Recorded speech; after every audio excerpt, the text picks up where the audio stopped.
Over the past decade, the BRICS bloc and an increasing number of nations from the global south have been seeking alternatives to the long-established, Western-dominated financial system.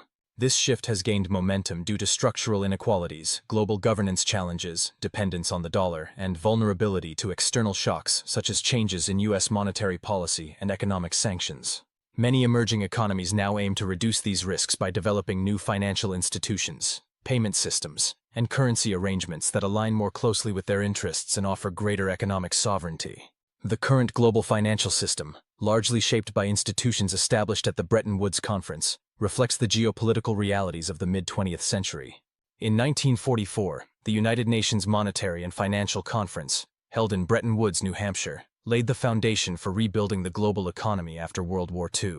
The Bretton Woods system sought to create a stable international monetary framework, foster reconstruction and development, and promote economic cooperation among nations. The International Monetary Fund, IMF, was created to oversee the global monetary system, ensuring exchange rate stability and offering financial assistance to countries facing balance of payments crises. It aimed to prevent competitive devaluations and trade barriers that had worsened the economic difficulties of the Great Depression.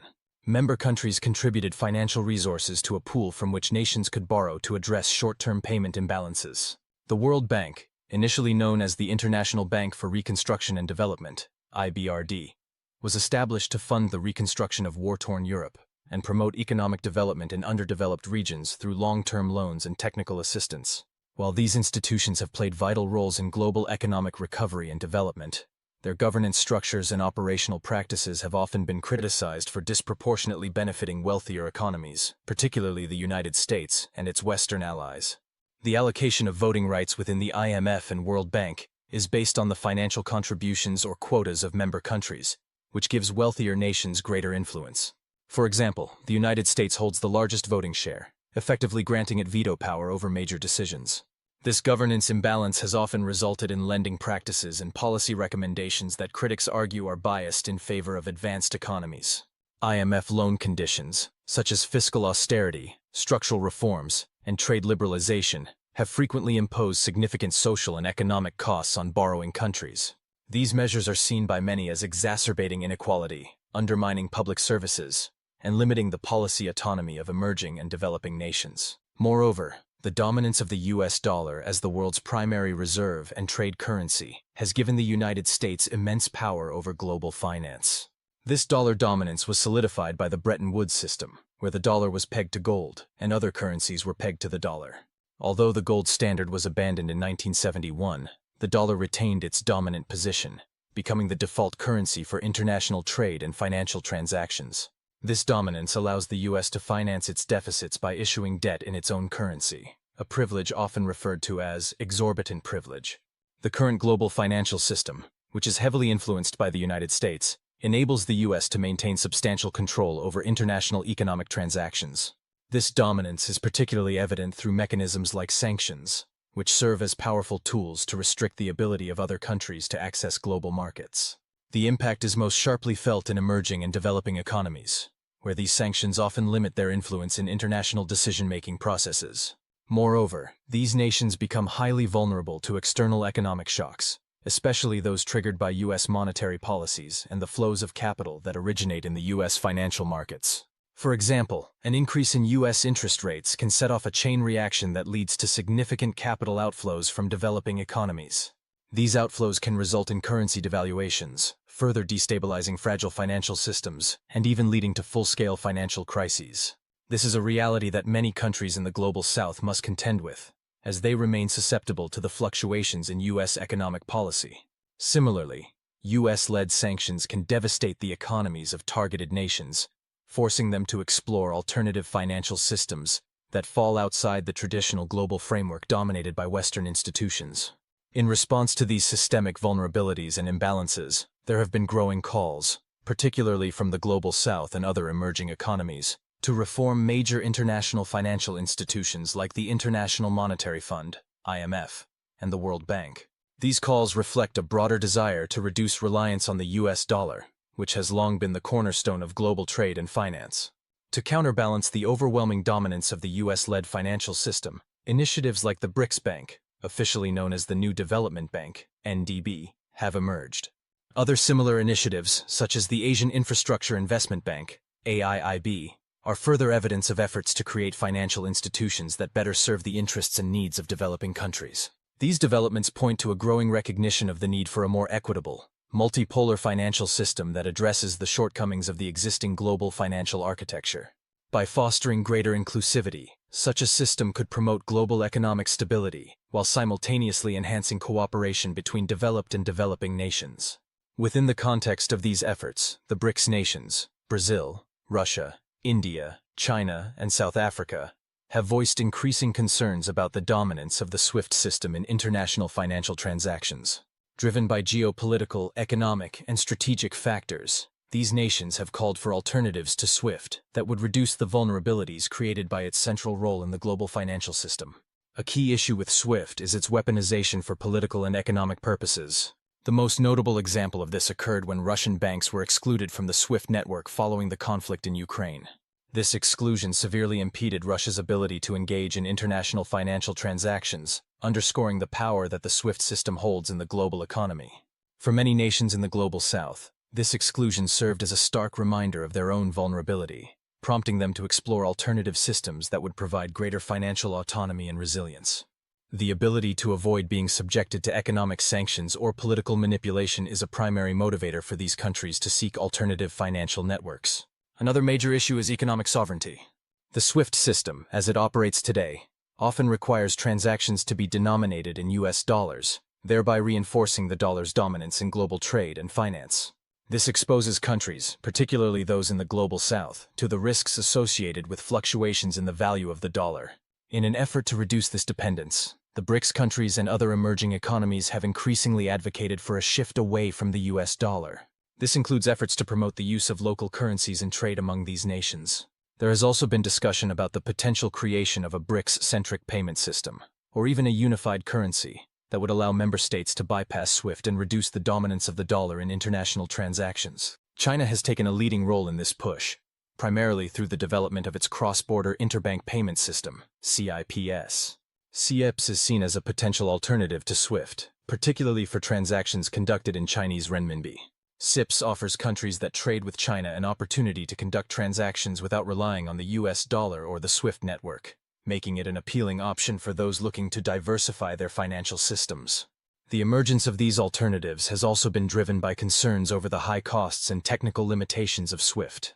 The fees associated with using SWIFT can be prohibitively expensive for developing nations with limited financial resources. Additionally, SWIFT's infrastructure is increasingly viewed as outdated, especially when compared to newer technologies like blockchain, which offer faster, cheaper, and more transparent ways of conducting transactions. As developing countries continue to modernize their financial systems, many are looking to embrace these newer technologies in order to increase efficiency and reduce costs. Blockchain, for example, holds significant promise in transforming global finance by providing a decentralized, secure, and transparent method of conducting cross-border transactions. This technological shift aligns with the growing desire in the global south to enhance financial inclusion, particularly in underbanked regions like Africa, where many people still lack access to basic banking services. The drive to create alternative payment systems is not just a matter of improving financial infrastructure, but also a geopolitical effort to rebalance global power.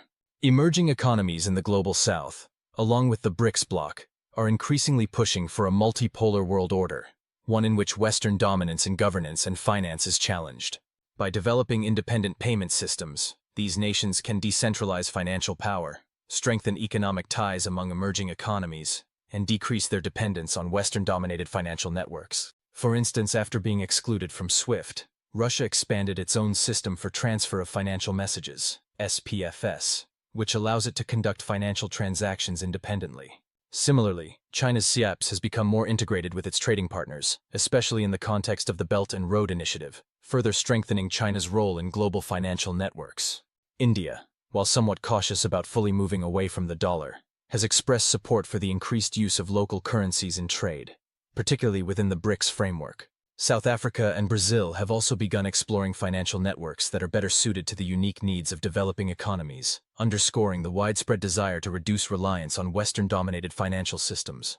These efforts to build more inclusive and resilient financial networks are not only a response to the vulnerabilities created by the current global financial system, but also a step toward achieving greater economic sovereignty and geopolitical influence for the global South.